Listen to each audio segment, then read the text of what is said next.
This one trick could save your airsoft game.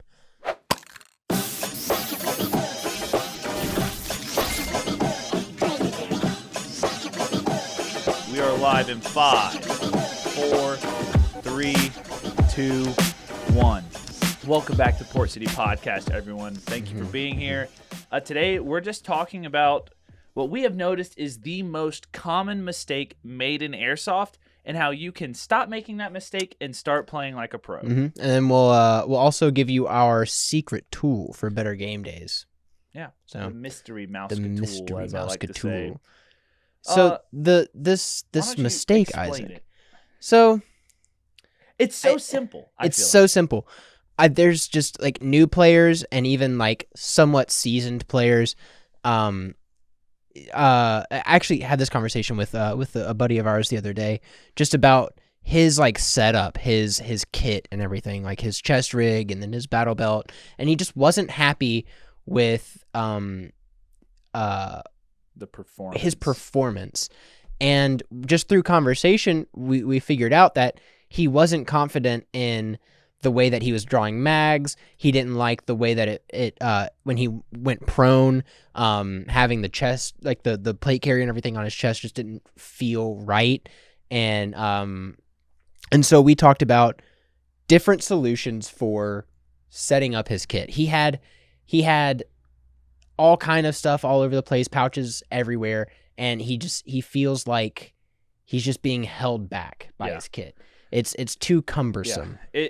A lot of people overcomplicate their kits and, don't realize that you really can make it whatever you want it to be.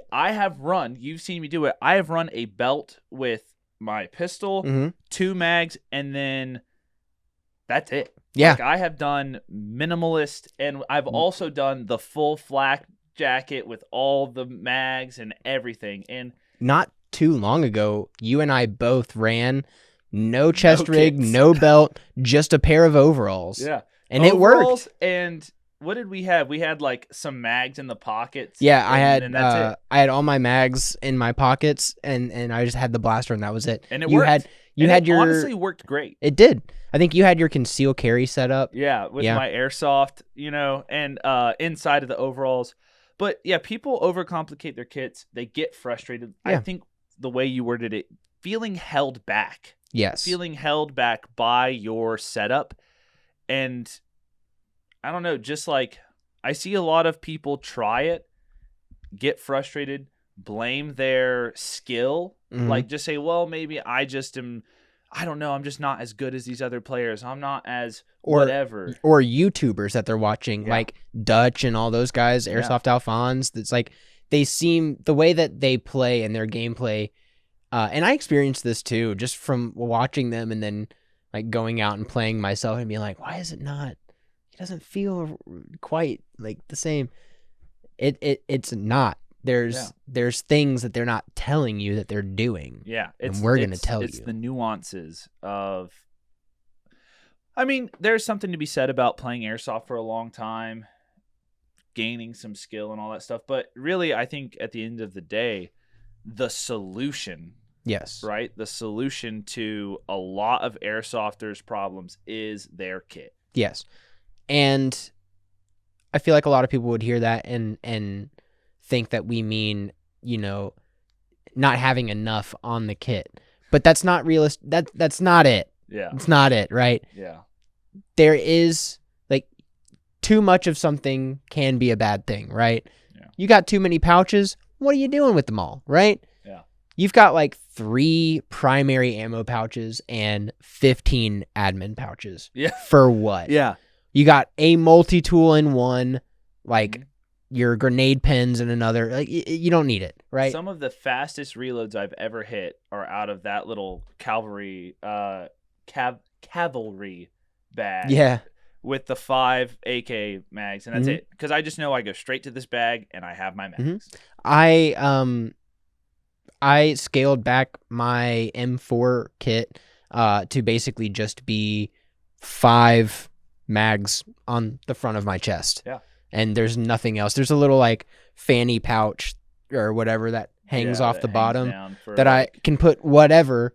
right? Yeah. Like, because and realistically, in a pickup game, I might throw an extra battery in there, but Maybe, I'm not going to be on the field. Or a speed loader for your pistol. Yeah. I'm not going to be on the field long enough for, a number of things to happen. And then if something does happen to my gear while I'm on the field, I'm close enough to the ready table, I can just walk off and reset it. Yeah. Now, obviously, if you're at a milsim, that's a different story, right? Sure. Milsim West, where it's a 40-hour continuous deal.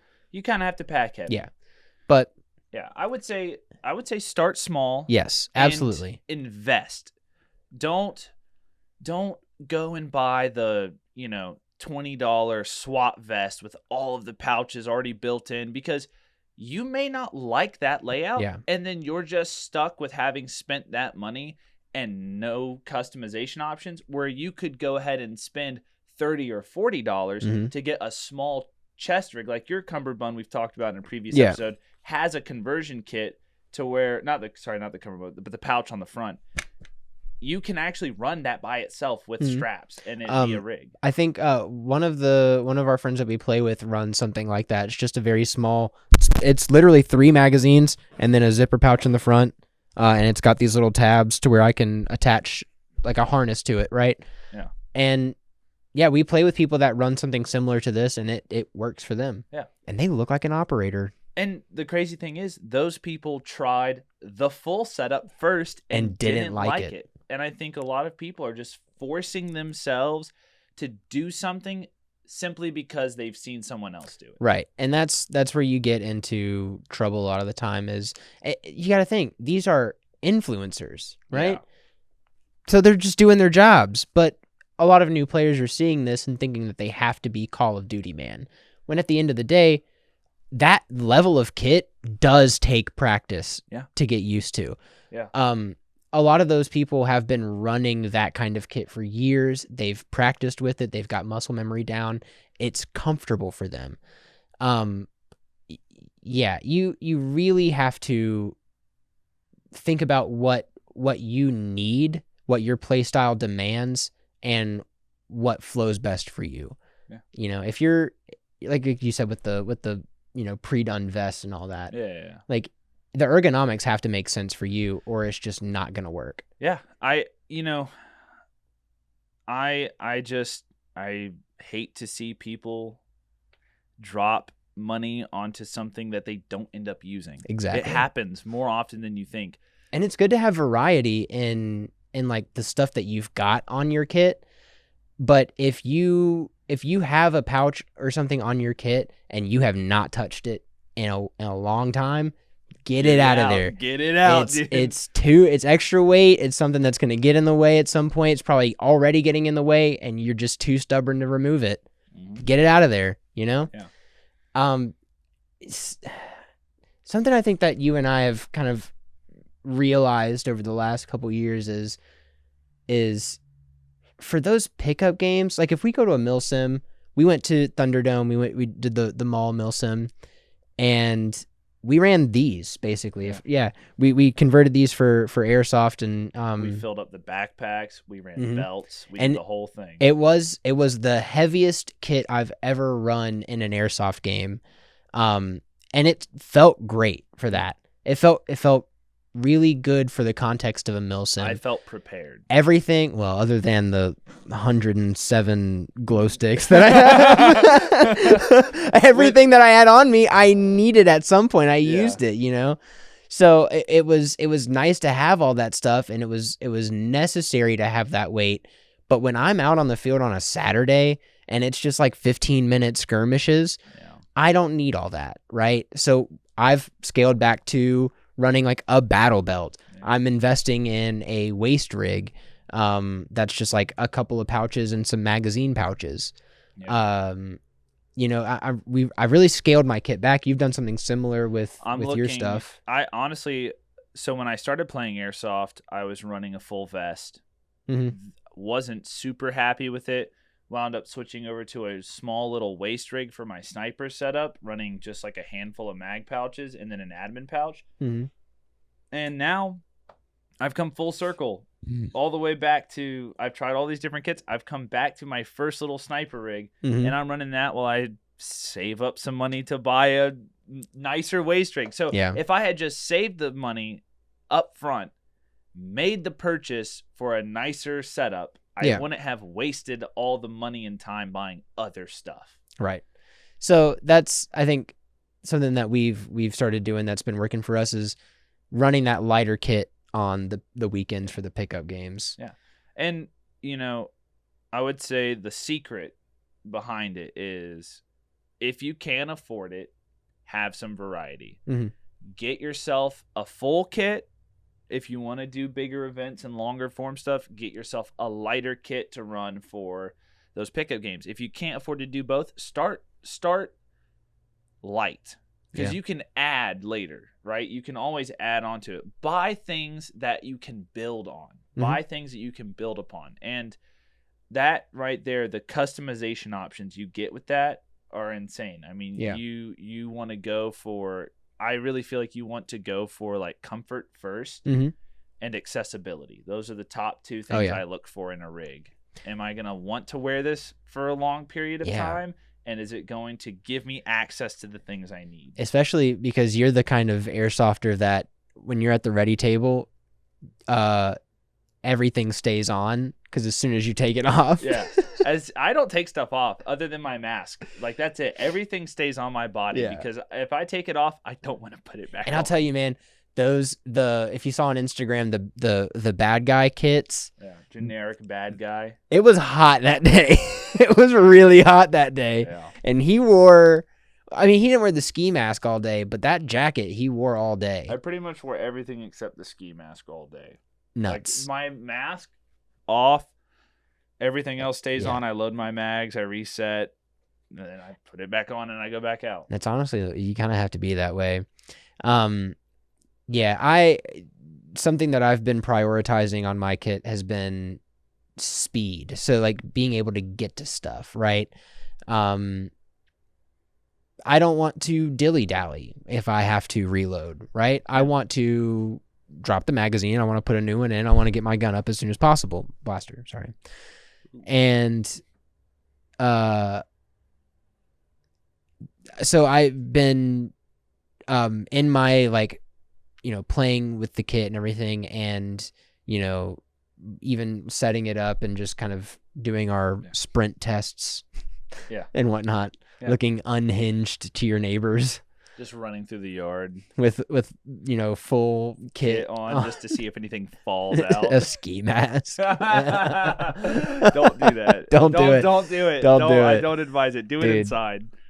But yeah, so all of that, just I've been really prioritizing speed and accessibility to all of the pouches that I need, and being able to maneuver in it properly and maneuver the ways that I do, shimmy and shake.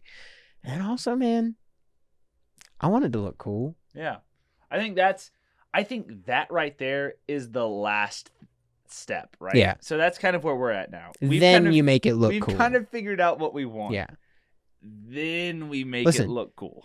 Okay, I will say there is something to be said about the dude who looks cool gets picked first.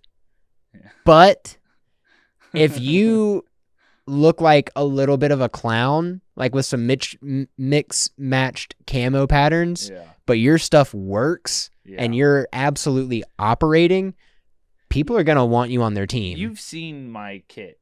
Yeah. This last Saturday that we went is the first time my stuff has all been the same color. My battle belt is like OD green, like ACU, Coyote, like there's like a black it's holster. So rough. It's Dude, just it's the rough. worst hodgepodge of surplus and hand-me-down and like cheap crap. But I'm getting to the point where I know what I want, so now I'm trying to buy nicer versions of it. And I know it can be scary to make a decision to buy something if you don't know what to buy, right? So you just, and we've got if you're looking for stuff like that, like we've got videos and whatnot. I think we've got one here that you can watch that'll kind of it's airsoft on a budget just to get you kind of started. But it's really just good inspiration, right? Because I mean, you don't really have to spend a lot. I mean, you want to invest in nice stuff, but you don't have to spend a lot. So yeah, you don't. So if you guys want to learn more about kind of finding out what is going to be the cheapest option for you, getting into Airsoft, you can click through. We have a whole video talking about that. And I would really encourage you to consider some of the items that we list out in that video. Yeah, absolutely. I think most importantly, go play Airsoft.